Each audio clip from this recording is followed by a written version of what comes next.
Good afternoon, good morning, or good night whenever you're watching this. This video I wanted to put up concerns the book of Revelation in connection with the coronavirus. You've probably heard a lot of talk as of late on social media or among friends and relatives who have any semblance of religious belief or faith in the Bible, and they've connected somewhere in their minds the book of Revelation with what's going on right now. Now, I've seen this before time and time again, and I've gotten in tons of discussions with people where they are convinced in one way or another that stuff like the coronavirus is a good example of the kind of world we live in. What kind of world is that? The world that's about to end. Thanks to the Bible helping us and telling us when that's going to end. Now, having said that, though, what often happens is there is a lot of fear-mongering that happens within the context of these conversations. If you grew up being scared, for example, that you would be left behind because you heard about those Left Behind movies, that's an example of what I'm talking about. Fear seems to be a huge part or play a huge role within the overall way of thinking among a lot of prophecy teachers. And the problem I have with that is because when I read the book of Revelation, I don't come away from it having fear. I don't come away from it being scared of the end of the world. And I'm usually not emphasizing what we often hear in the news and what we often are tempted to emphasize, which is the antichrist or the mark of the beast or what's going to happen to us if if we fight evil, like, all the negative imagery that you see in the book of Revelation, that often takes a prominent role. Let me give you an example of what I'm talking about. I got this book when I was about 20 years old. It's written by a well-known author. Can you see it in the light? Tim LaHaye, author of Left Behind. And the Left Behind series is one of the, basically, pop theology with a end times twist and it's got some good, plots in it, interesting plots, but this book is a commentary on it. And let me read the back of this commentary and notice how many sentences and how many words are attributed to some of the stuff that you hear that you might be scared of, as opposed to how many words that reveal stuff that makes you feel encouraged. It says, in the twinkling of an eye, millions of people across the world vanish, resulting in highway catastrophes, plane crashes, utility breakdowns, and more. Chaos reigns. With the stage set, a dictator emerges who persecutes Christians horribly. That's pretty bad English. Whatever. But tribulation is about to give way to incredible joy, for the return of the King of Kings is at hand. Now, that ending, there's a happy ending there at the very end. But all the things that Tim LaHaye, or one of his editors, put into this excerpt at the back of his book, the majority of it is negative sounding. And it's the stuff that really makes a lot of people scared about the end of the world. And when they talk about it, it makes them emphasize and hyper-emphasize the negative sounding stuff and the stuff about the devil and Satan and the Antichrist. And yet when I read the book of Revelation, there's a lot more victory in it than I see from authors like this. So we're going to talk about that today. My goal is to get you to, by the end of this video, start to be thinking in terms of the end of the world equals my victory if I am a follower of Jesus. Or I'm not scared because the book of Revelation doesn't give me a reason to live in fear. And I'm not just talking about knowing that the good guys win in the end. No, we're not just talking about that. Because everyone talks about everything that happens towards the end, leading towards the final triumph, leading towards the final victory. And what happens in that? Well, a whole bunch of stuff about the Antichrist and end of the world and chaos and God's judgment, all the stuff that put people in a state of panic and fear. So even when you start talking about the end and you want to be victorious, you start hearing a whole bunch of people go down the road of not talking about victory, but instead talking about the temporary defeat or the setbacks or the stumbling blocks that you see in the book of Revelation. But that's not what the book of Revelation emphasizes. It mentions some negative stuff, but it doesn't emphasize it, and it emphasizes the positive side and says that it will have victory. I want to show you it myself. We're going to go right to the Bible instead of pop theology. And so we're going to go to Revelation chapter 6. And in Revelation chapter 6, I'm showing it right here, I'm going to show you the part that I highlighted, and we're going to read it. And this is setting the context for us to understand what John, the writer of this book, and also what the churches that he's writing to, 7 distinct churches in ancient Turkey, what they're going through. So verse 9, when he opened the 5th seal, I saw under the altar the souls of those who have been slain for the word of God and for the witness they had borne. They cried out with a loud voice, and they said, O sovereign Lord, holy and true, how long before you will judge and avenge our blood on those who dwell on the earth? Then they were given each given a white robe and told to rest a little bit longer, until the number of their fellow servants and their brothers should be complete, who were to be killed as they themselves had been killed. Now, sounds bleak, doesn't it? But laced within that bleakness is this seed of hope. And that is this. Number one, even though they died, they're still living. And they're talking to God. And they're saying, God, what happened when I died physically? That was unjust. You need to avenge our blood. You need to take righteousness, put it in your hand, and enact it. You're the king, and you need to do something about what was done to us. And by the way, the response by God is, oh, it's great. But he does do that. But within the bleak circumstances of the people that died in the ancient Roman Empire, in this book, you already have a claim of victory. You already have a spiritual resurrection amidst a physical death, where people are talking to God and saying, you got to do something. This is unfair. This is ridiculous. This was evil, what happened to us. Now, the imagery conveys people that died in the flesh, risen in the spirit, and are now chit-chatting with God. But guess what? The answer God gives is not only what God does by defeating evil, but he also involves the people that complain to him in the battle. So they don't just rise in the spirit to complain to God. No, they rise in the spirit, redeemed from the earth, put into a state where they can connect with God and talk with him. And now they're standing with the Lamb, and something is about to happen. Let me show you Revelation chapter 14. And in Revelation chapter 14, it's that famous imagery of the Lamb of God, which is Jesus, and his followers. And there's a distinct number, 144,000. Now, I'm going to explain that in a minute, but before I do, let's start reading chapter 14, verse 1. Then I looked, and behold, on Mount Zion, there stood on Mount Zion the Lamb, and with the Lamb 144,000, who had his name and his father's name written on their foreheads. And I heard a voice from heaven like the roar of many waters, and like the sound of loud thunder.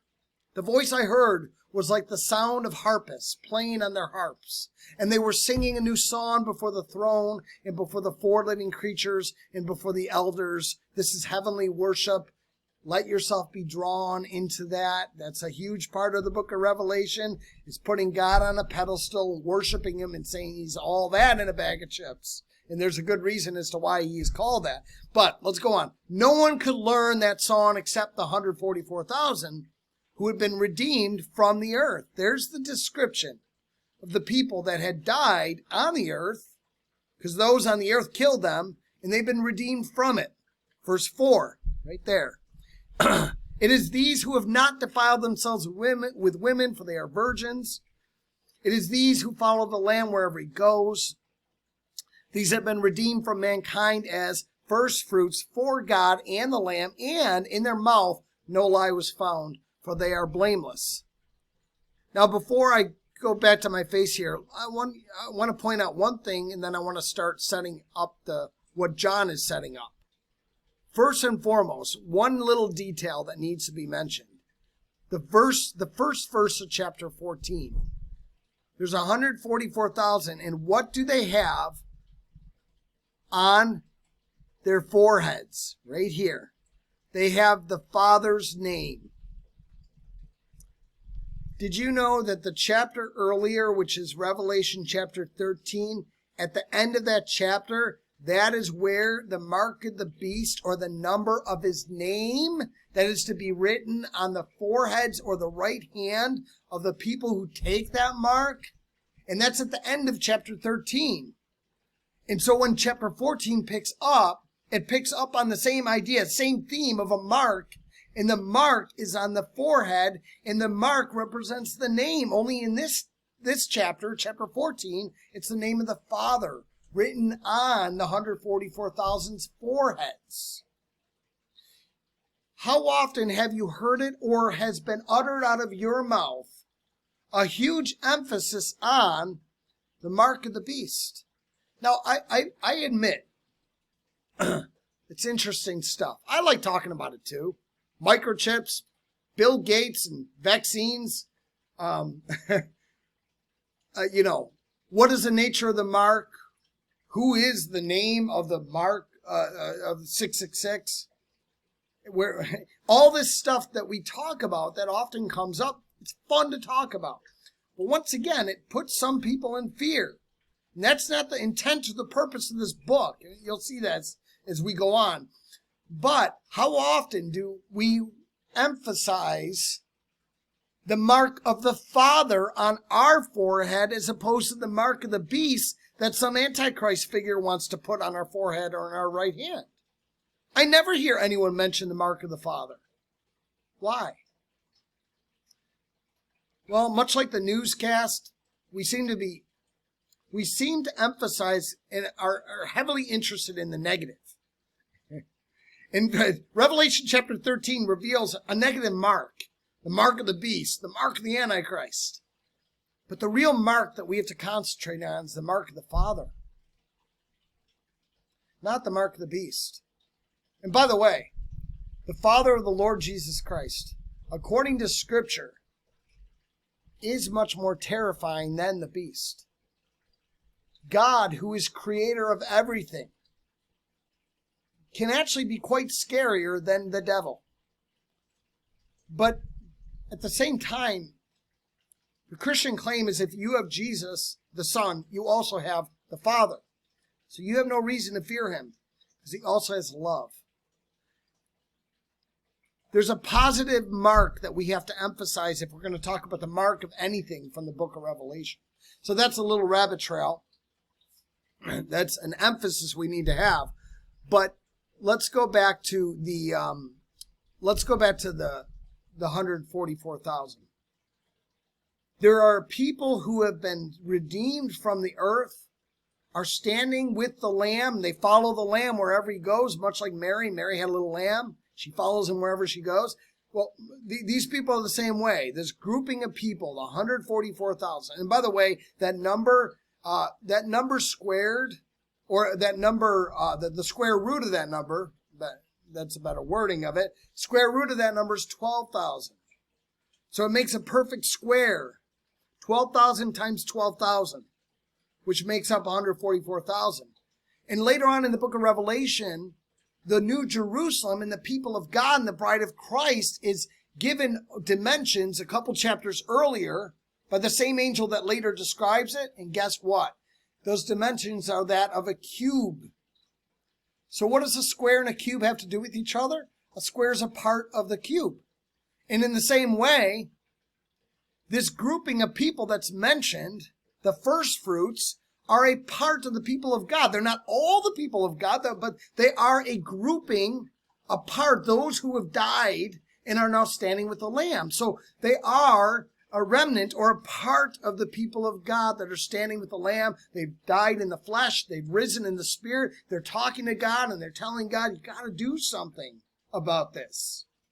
And they, in a sense, because they are 144,000, they're a part of the cube, or they're a part of the New Jerusalem. Therefore, they represent all of God's people on some way. And so we can utter with the 144,000 and have the same cries of the heart and say, God, when I see injustice, you got to do something about that. And guess what? God does. But the imagery is so interesting because they're standing with the Lamb on a mountain. Let me show you. It's on a mountain. Let's go back to Revelation 14. And right here, look at my cursor. I looked, and behold, on Mount Zion stood the Lamb, and with him the 144,000.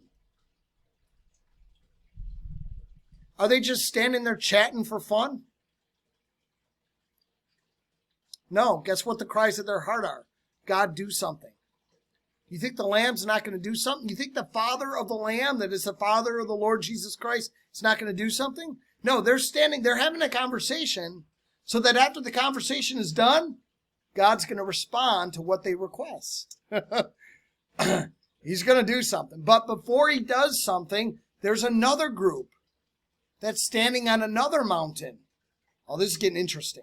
There's another group standing on another mountain with another animal. This time it's not a lamb, it's a beast. And that's the name given to it, or not the name, the designation given to this animal image of the leader of this other group.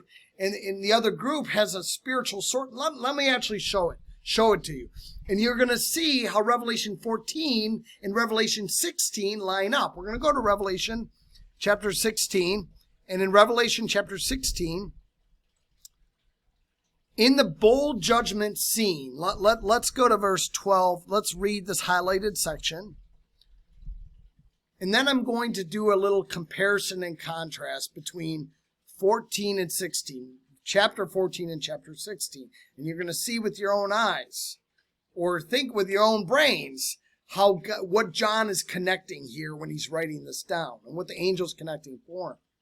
Verse 12, the angel poured out his bowl on the great river Euphrates, and its water was dried up, to prepare the way for the kings from the east. And I saw coming out of the mouth of the dragon, and out of the mouth of the beast, and out of the mouth of the false prophet, 3 unclean spirit-like frogs. For they are demonic spirits performing signs, and they go abroad to the kings of the whole world to assemble them for battle on the great day of God the Almighty. Then verse 15 right here quotes Jesus from the Gospels, but then let's go to verse 16, because this is the kicker. And they assembled, this is the same group up here, they assembled them at the place that in Hebrew is called Armageddon. When you think of the word Armageddon, don't just think of that famous Hollywood movie that came out in the late 90s with Liv Tyler and Ben Affleck. No. And don't just think of what the prophecy teachers teach you about this battle. Let's rein ourselves in on what's being spoken, what's being shown through images that is connected with chapter 14. So if chapter 14 reveals a lamb, or like an animal, image of Jesus, the leader of an army, the army's number is given 144,000, but it represents the entire people of God because it represents the New Jerusalem. It's not all of the New Jerusalem, but it's some of it. This is a square, not a cube. And that army is standing on a mountain talking to each other. And the ones that are complaining to the Lamb, they're saying, you got to do something. And Father, your Father has to do something. You and your Father, they have to do something. God's going to do something. But before he does something, there's another group on a mountain, standing with each other, where its leader is an animal, or at least an animal image is given to the leader. Let me show you. again, chapter 16, right here. And I saw coming out of the mouth of the dragon. So the source of it is the dragon from Revelation chapter 13, who's the leader of the two beasts in Revelation 13, one of which has a mark and a number for his name at the end of that chapter. So there's three characters. That is the dragon and the two beasts in Revelation 13. And here, three characters show up again. Only they're given one of them is given a different designation. Let me show you. Verse 13, and I saw coming out of the mouth of the dragon and out of the mouth of the beast and out of the mouth of the false prophet. My claim is the false prophet is also one of the beasts of Revelation 13. There's three characters. There's the dragon and the two beasts that serve him. Only this time around, one of the beasts is also called a false prophet. And what comes out of these three is three of its children, spiritual in nature, but also given an image of an amphibian that is a frog. And the frog, because it's an amphibian, is rooted in the ultimate amphibian, which is who? The dragon in the book of Revelation. So it's amphibious in nature, knowing that it comes from the dragon. There's three frog-like spirits coming from the three corresponding parents, the dragon, the beast, and the false prophet, which is also the other beast in Revelation 13. And they're spiritual in nature, but not a spirit like an angel, but a spirit like a demon. So they're evil. Now, what's interesting about this grouping of leaders, the dragon, beast and the false prophet, along with the spirits they send out to deceive the kings of the earth and the men of the earth, they then assemble, here it says they assemble at the place that in Hebrew is called Armageddon. So there's a lot of animal images. Three frogs, a beast, a false prophet, but it originally was a beast, and the dragon. A lot of animal images, much like the animal image of Jesus, who is called the Lamb in Revelation 14. And the ones in charge, who are the animals, have a grouping with them, the kings of the earth. By the way, Jesus is called in the book of Revelation the King of Kings and the Lord of Lords. So, you know, everything about Jesus reigns supreme over and against the side of evil in this book. But where are they standing? Let me show you. Revelation 16, at the end there, they assembled at the place that in Hebrew is called Armageddon. That's actually a mountain. It's not just a place. It's not just a valley. It's not just a river. There's a river in that area, and there's a valley in the area of Megiddo, but the word Armageddon means Harmageddon, and the word Har refers to mountain. And the mountain referred to is kind of like a bunker hill or just a mound that's been occupied by numerous civilizations in the past. And in that general area of Megiddo, a ton of ancient battles took place.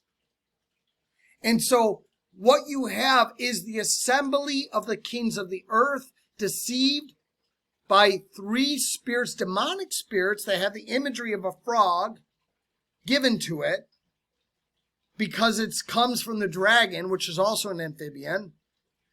And there's three of them because they come from the dragon, the beast, and the false prophet. And they're all assembled together on Mount Megiddo. Getting ready for what? Battle, because that's the place of ancient battle sites.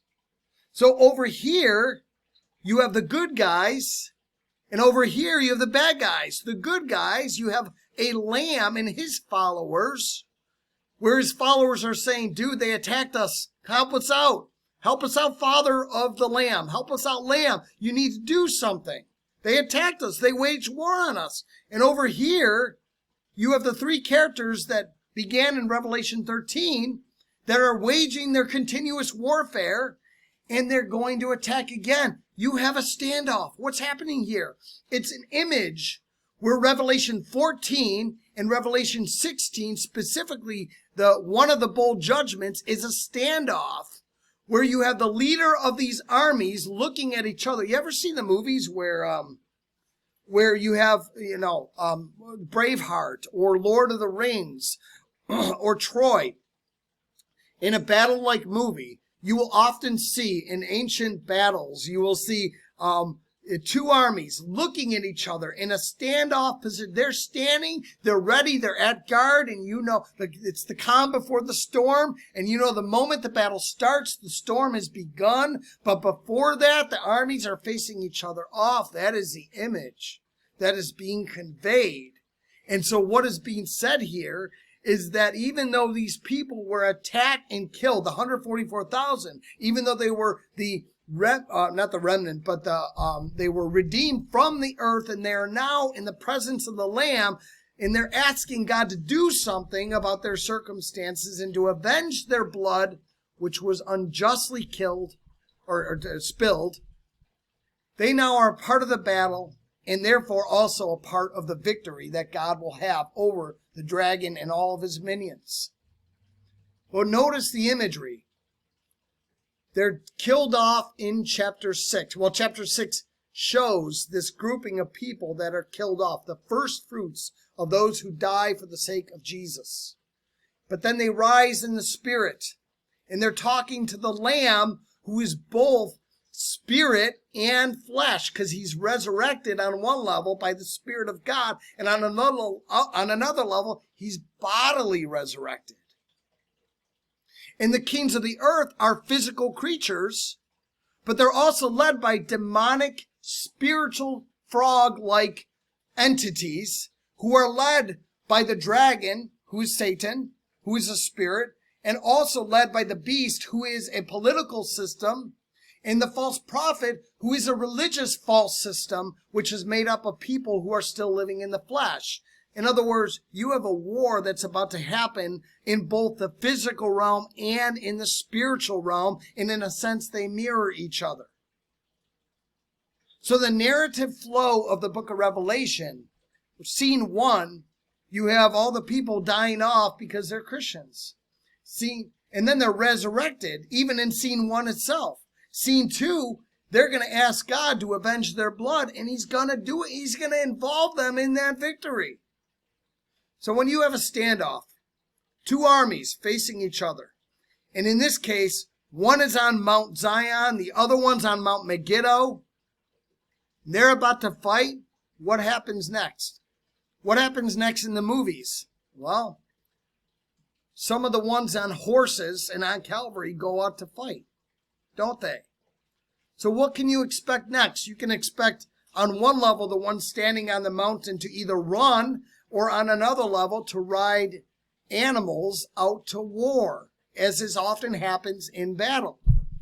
So no longer are we going to have the two armies looking at each other, ready for warfare. One of them's been risen by God in the Spirit, but they're also serving with people in the flesh, the God who saves them. And on the other side, the bad guy side, you have flesh and spirit, and this is good versus evil, my friends.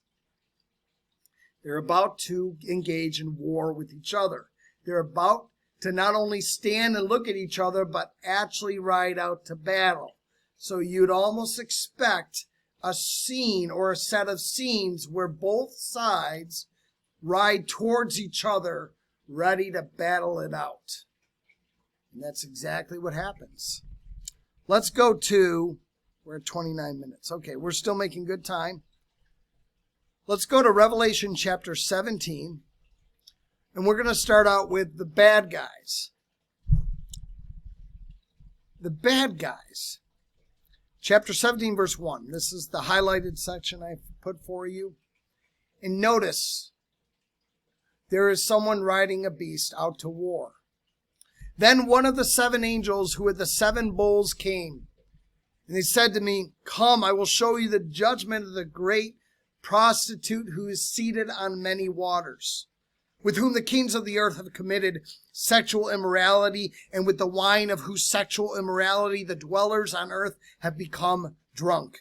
And he carried me away in the Spirit into a wilderness, and I saw a woman sitting on a scarlet beast that was full of blasphemous names, and it had 7 heads, and it had 10 horns.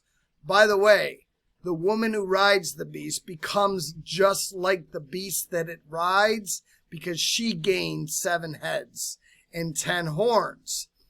Let me go down here. Let me read a few more descriptions of this woman and of the water that she's riding in, because she's riding on a beast on the waters. She sat upon the waters. She's riding a beast. So it's obviously a water beast, like a leviathan or a dragon-like creature. Verse 15, and the angel said to me, the waters that you saw where the prostitute is seated are peoples and multitudes and nations and languages. So the waters that the water beasts are in represent people of every part of the world. So you have a false prophet who ends up later becoming like the beast because she has 7 heads and 10 horns. And the beast is a bad political system. And so you have a false prophet, which is a grouping of people, or false religious people, riding a false political system upon many waters, which represents all the people of the world. So this is a bunch of images conveying groupings of people. What's that last description? It says, and the woman that you saw is the great city that has dominion over the kings of the earth. But notice the imagery. The imagery shows and conveys the beast upon the waters, which is the people of the world. And the beast is obviously moving because the scarlet beast is riding this beast. And where do you think they're moving to? They're moving out to war, because guess what?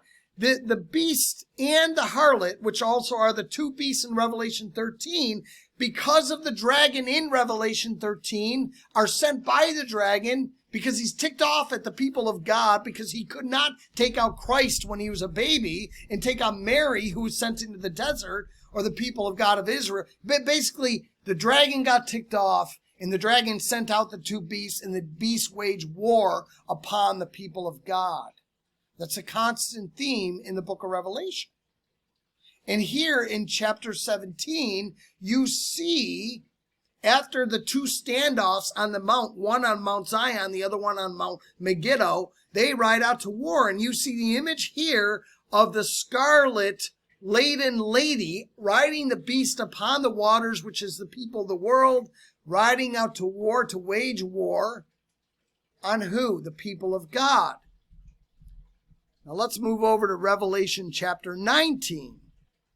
Revelation 19 also has someone riding out to war. Let's go down to the highlighted section. The rider on a white horse. Verse 11. Then I saw heaven opened, and behold, a white horse. The one sitting on it is called Faithful and True, and in righteousness he judges and makes war. By the way, what were the 144,000 asking for in chapter 6? They were asking for God to vindicate them, to avenge their blood, to fulfill righteousness. His eyes, verse 12, his eyes are like a flame of fire, and on his head are many diadems, and he has a name written that no one knows but himself. He is clothed in a robe dipped in blood, referencing the cross and his crucifixion. By the way, some people think that that's the blood of his enemies. I don't necessarily think that, but I'm willing to let people try to convince me of that. I think that's his blood from the cross. But let's go on. And the name by which he is called is the Word of God. Verse 14. And the armies of heaven, arrayed in fine linen, white and pure, were following him on white horses. From his mouth comes a sharp sword with which to strike down the nations. Who are the nations? The kings of the earth that were deceived by the frog-like demonic entities in chapter 4 or chapter 16. Who are the kings of the earth also? Or who are the nations? They're also the people, the waters upon which the beast rides, upon which the lady rides, the prostitute. So this is all the same warfare going on. This is all the description of the same battle between the people on God's side and the bad people on the devil's side in this book. From his mouth comes a sharp sword with which to strike down the nations, and he will rule them with a rod of iron. And he will tread the winepress of the fury of the wrath of God the Almighty. On his robe and on his thigh he has a name written, King of Kings and Lord of Lords. Then I saw an angel standing in the sun, and with a loud voice he called to all the birds that fly directly overhead, saying, Come, gather for the great supper of God, to eat the flesh of the kings, the flesh of the captains, the flesh of mighty men, the flesh of horses and their riders, and the flesh of all men, both free and slave, both small and great. And this is the same group of the people who are followed by the devil. Verse 19. And I saw the beast and the kings of the earth with their armies gathered to wage war against him who was sitting on the horse and against his army. And the beast was captured, and with it the false prophet, who in its presence had done the signs by which he deceived those who would receive the mark of the beast and those who worshipped its image. By the way, right there is where my interpretation came from. I said that the woman who rides the beast in Revelation 17 is also one of the beasts in Revelation 13, and there proves it for you in verse 20. And the beast was captured, and with it the false prophet, who in its presence had done the signs, and by which he deceived those who would receive the mark, which is in Revelation 13. It's all the same story, my friends. And guess what? The rider on the white horse, the horse called Faithful and True, his eyes of fire, his robe dipped in blood, all those beautiful images of Jesus, who is also the Lamb of Revelation chapter 14, leading his army of 144,000, armies of heaven to wage war with a physical manifestation on earth. This is a cosmic warfare. This is the kind of stuff you see in the Avengers. This is heaven and earth, in heaven and earth, good versus evil. And the leader of these respective armies, one of them is the dragon, the other one is God himself, which is the Father and also the Lamb, who is worshipped as God himself. Now, catch the flow, the plot line, the story. Earlier in the book, the people of God are killed off. Then they rise in the spirit and ask God to take vengeance. God then enters into a warfare in response to them. He sets up a warfare stance, a standoff, and the Lamb and the people of God, or at least a part of the people of God, are standing on Mount Zion.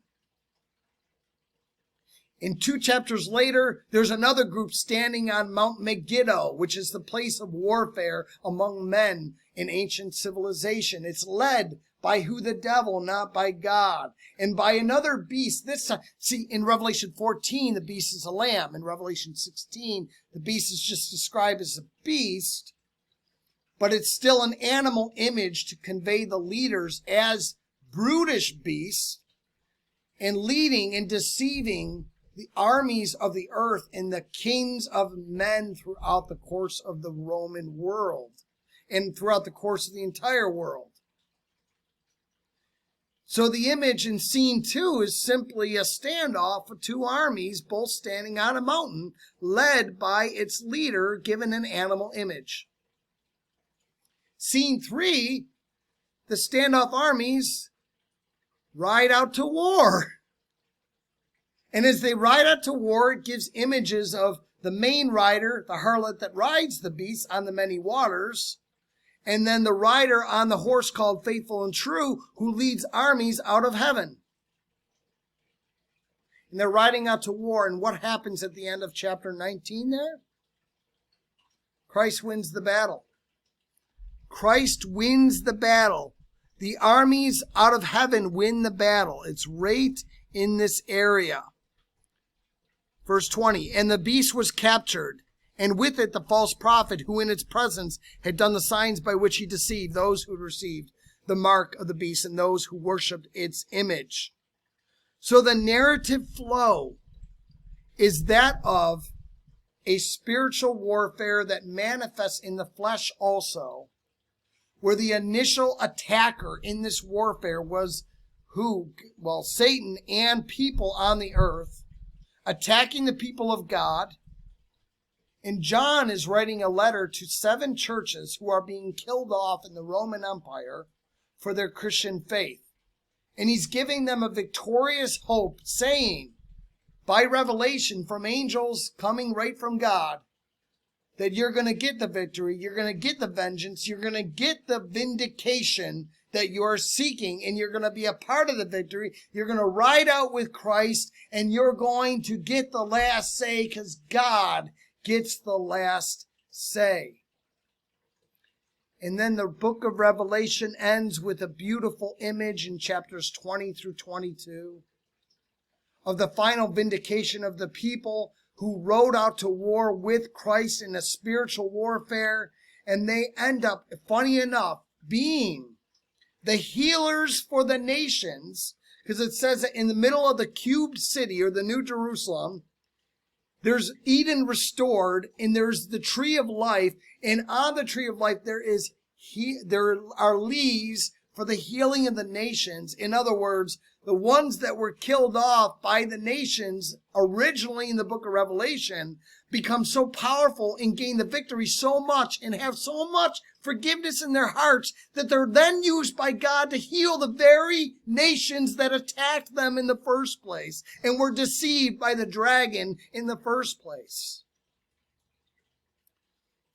Man, the book of Revelation is spouting victory. It leads you away from the circumstances of death into not just spiritual life, but total physical and spiritual life and healing even for your enemies. You can't tell me that narrative flow in the heart of the book of Revelation does not give you encouragement. You can't tell me that entire flow, the plot line that you see of the spiritual warfare in the book of Revelation, gets you to start thinking too much or emphasizing all the dark images or the mark of the beast. No, Revelation 13, the mark of the beast, the antichrist, and the dark lord, Satan himself, they're an afterthought in the book of Revelation. All the stuff that we're scared about, that we hear about when it comes end times talk, is an afterthought and a hashtag, and it's really not in the forefront of what the book of Revelation is telling us. Because the centerpiece of the book of Revelation is not, and it's not even the conversation centered around the Antichrist. It's the worship of God, because interspersed throughout the book are worship scenes in heaven. And the worship scenes lead you along the way as you see God's righteousness and fulfillment and vindication unfold as time goes on from Revelation 1, 2, and 3, all the way into Revelation chapters 20 through 22. It changes from bleak circumstances to total victory over your enemies, even to the point where you get them to submit to God's ways, and the healing of the nation happens, and the nations come in and out of the city Jerusalem and give glory to the God that is in the center of the new city in the new Jerusalem. And by the way, before I end this video, that final vision of the new Jerusalem in the book of Revelation, that's not just for tomorrow, that's for today. You want me to prove it to you? You want to bet money? No, I'm not a betting man. Let's not bet money. But let me prove it to you, because there's relevance in the book of Revelation for the here and now, not just for the future. I'm going to show you my screen. I'm going to go to Revelation. I'm going to go to Bible Gateway. I didn't prepare this before, but Bible Gateway. And in Bible Gateway, I'm going to go to Hebrews chapter 12. Hebrews 12. We're going to take you down towards the end of the chapter. And it says in this section right here. Let me highlight this section. Well, no, I'm going to highlight the part that is the kicker. Let's start at verse 18. For you, that is Christian, who the author of Hebrews is writing to, for you have not come to what may be touched. You have not come to darkness and gloom. Let me move that over for you. Sorry about that. You have not come to darkness and gloom, and a tempest, and the sound of a trumpet, and a voice whose words made the hearers beg that no further messages be spoken to them. For they could not endure the order that was given. If even a beast touches the mountain, it shall be stoned.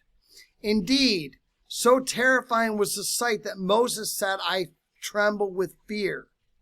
So did you catch that? We're talking about Moses. We're talking about the mountain of Sinai in the Old Testament.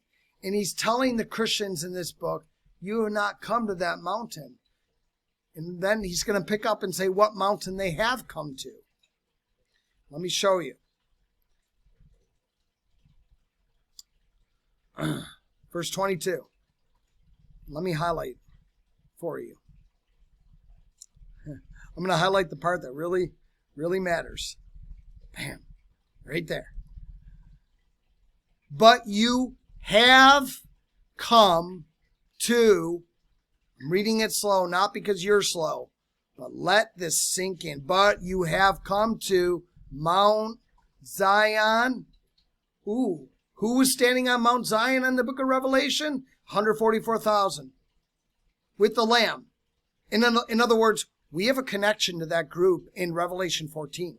You have come to Mount Zion and to the city of the living God, the heavenly Jerusalem.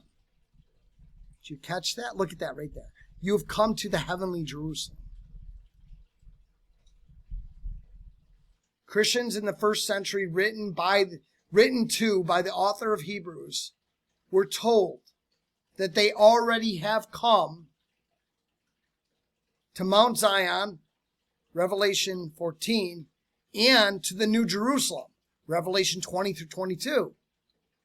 In other words, Christians from the first century onward and even up until now have access, some sort of access to Mount Zion and the city of Jerusalem, the New Jerusalem, the city of the living God. We've come to that state of being where we have, even if it's partially, it's still substantially there. We have access to Revelation 20 through 22. You have if you're a Christian, you have the hope of the victory and the redemption and the righteousness and the salvation. You have the hope within you of having already come and gain access to the images that start to unfold in the book of Revelation, chapters 20 through 22, and will continue to unfold until the final state of eternity comes into the here and the now. You have a taste of heaven right now. So many people wait for them to die, for them to go to heaven. Heaven has come to us, my friends. And even if it's in a bite-sized sample set of pieces, it's still come to us. The city, the image of the city, the New Jerusalem in the book of Revelation comes down out of heaven onto earth. Oh, and by the way, Ephesians 2 says that we who are Christians have been seated with Christ in the heavenly realms. So guess what? Revelation, the whole narrative flow of this book is filled with hope, filled with victory, and therefore filled with encouragement. Hebrews chapter 12 and Ephesians chapter 2 is filled with the truth of what we have access to, which is found in the book of Revelation, which in its heart gives us hope, because in Christ we have hope, victory, we have salvation. So when I read garbage like this, in the twinkling of an eye, millions of people across the world vanish. Sounds so terrible. Resulting in highway catastrophes, plane crashes, utility breakdowns, and more. Chaos reigns. When I read that garbage, I know that this author did not do enough study in the book of Revelation. And there's other reasons why I would say that sentence, but suffice it to say, for the sake of this video, if you start emphasizing the negatives and the bleak pictures that are interspersed in the book of Revelation without actually living in the heart of the book of Revelation, which is victorious hope, which is God's righteousness given to us who need it. Even if we die, death doesn't have the last say. If we start emphasizing negatives instead of the positives that Revelation should be giving you, if you read it and you understand it in its heart, if we start emphasizing those negatives, then we have not done ourselves a service, and we are not understanding the book of Revelation. Guess what, my friends? The final book of the Bible is meant to give you hope. It's meant to give you encouragement. It's not there so that you start talking about some end times plot where some huge evil figure comes on the scene. That's not what we're supposed to concentrate on. We're supposed to concentrate not on the mark of the beast, Revelation 13, but the mark of the Father, Revelation 14. We're supposed to concentrate not on the harlot that rides the beast, Revelation 17, but the rider who rides to victory, Revelation 19. And his victory culminates eventually in, I didn't even get into the millennial kingdom. That's a whole other can of worms. But eventually culminates in the final vision, which we have access to right here and right now.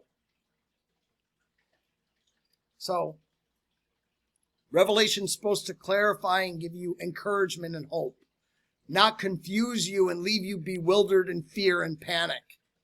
And any teacher that starts going down the negative train, they've gone off tracks badly. So, about the coronavirus right now and everything going on in the world, be careful of the prophecy teachers you're listening to.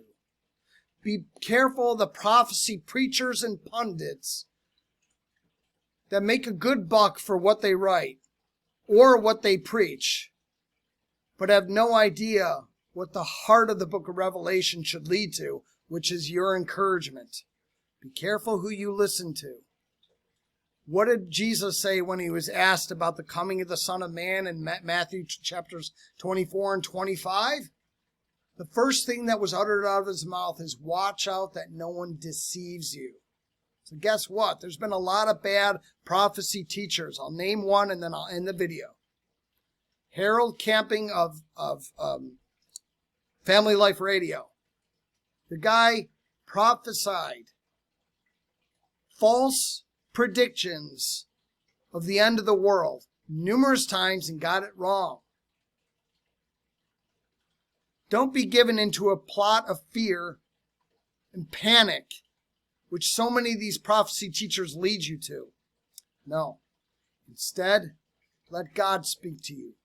Let the shepherd and the lamb of the book of Revelation give you the encouragement you need. And the more you study the book of Revelation, for what it says, not for what some prophecy teacher says, the more you will be encouraged. And if you need wisdom to calculate not just the number of the name of the beast, but also all the images in the book of Revelation, ask God and he'll give it to you. And trust me, it will be encouraging. So on that note, God bless you all. I'm going to put out more videos concerning the book of Revelation because right now a lot of people are talking about it and I need to clarify a few things. And I'm not finished with this stuff concerning this book. This is only the beginning. But anyways, God bless you all. Stay encouraged and let the heart of the book of Revelation give you a feeling of victory and encouragement in your heart, because that's what the final message of that book says, but that's also what the entire plot line of that book says. It emphasizes God's victory over evil, not evil's victory over us. So God bless you all. Have a wonderful night.